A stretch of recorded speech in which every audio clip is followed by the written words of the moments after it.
Hola, ¿qué tal? Sean bienvenidos de nuevo a mi canal. Para los que no me conocen, mi nombre es Alejandro Núñez. En esta oportunidad vamos a hablar de un tema fundamental para las personas que se encuentran aquí en Portugal o que vienen en camino y tengan ya una información concreta de cómo hacer o realizar las habilitaciones literarias.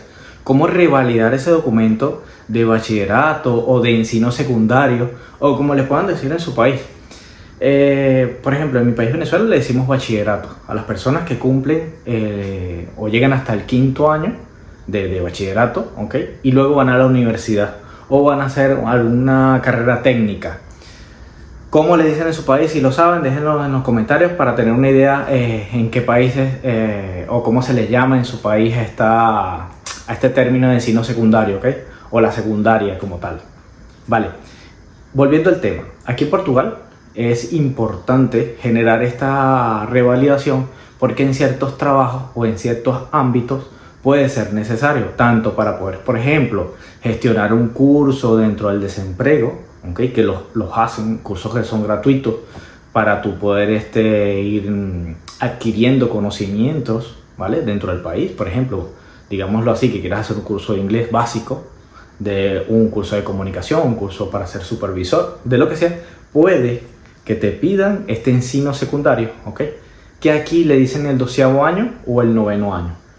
El 12º año lo puedes revalidar cuando tienes el título de bachillerato de 5º año, como le dicen en mi país, o el secundario. Pero, ¿qué documentos necesitamos para hacer esta revalidación tan importante? Uno, es el título de bachillerato, ¿ok? Ya apostillado y legalizado. Dos, las notas legalizadas y apostilladas.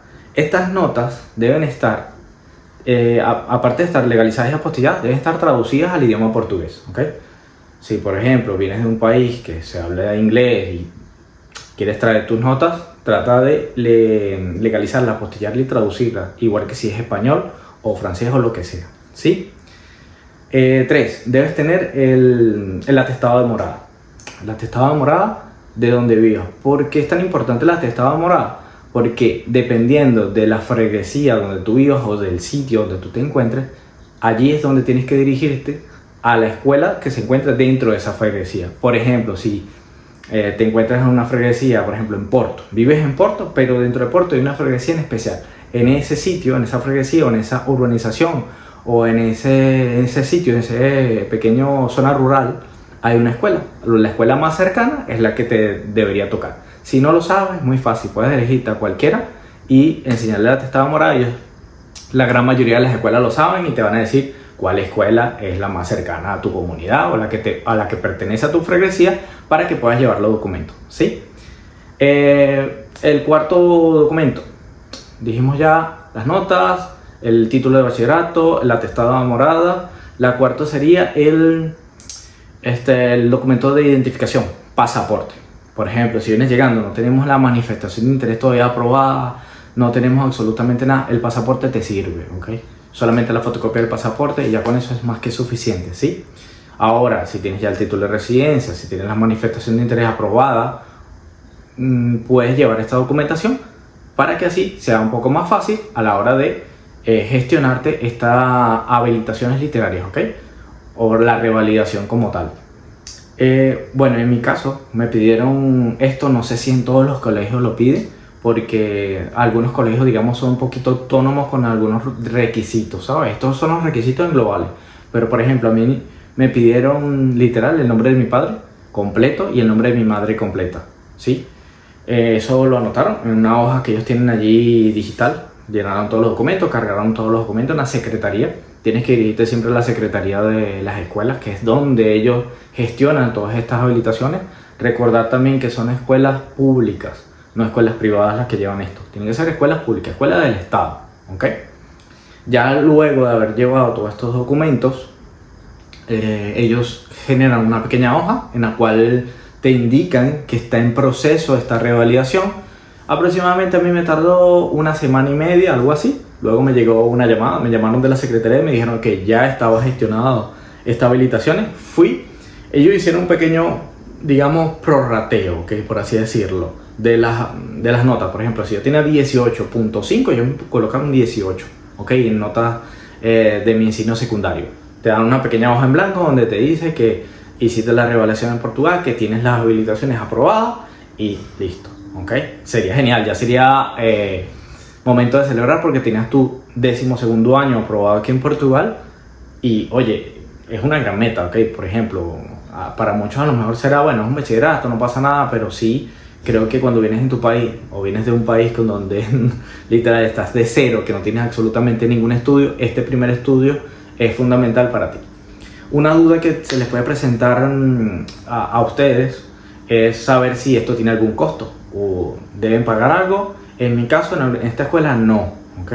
Pero también hay una nueva ley que fue publicada, si no me equivoco, en enero de este año. De todas formas, voy a intentar dejárselas aquí en la descripción, aquí y en la descripción del canal, del video, para que lo tengan en cuenta, porque anteriormente, por ejemplo, yo revalidé hace 2 años, ¿ok? Y en ese momento no me pidieron, por ejemplo, la traducción de las notas, ¿vale? No las pedían porque no era obligatorio. Es más, había una ley que te ayudaba y te decía que si tu título tenía español o inglés, no necesitabas traducción si la persona que te atendía en ese instante entendía ese idioma. Pero ya no, ya ahora cualquier tipo de trámite, notas, para poder certificarlas, necesitas la traducción al portugués, es obligatorio. Y algunos entes públicos pueden llegar a cobrar, pueden, ¿ok? Pero en la gran mayoría, por ejemplo, en la zona donde yo vivo, yo fui hace más o menos 3 semanas y no tenía ningún cobro. Yo pregunté, ¿vale? Por una persona que también iba a hacer la revalidación, pero sí le pidieron que por favor tradujera, ¿ok?, estos documentos al portugués.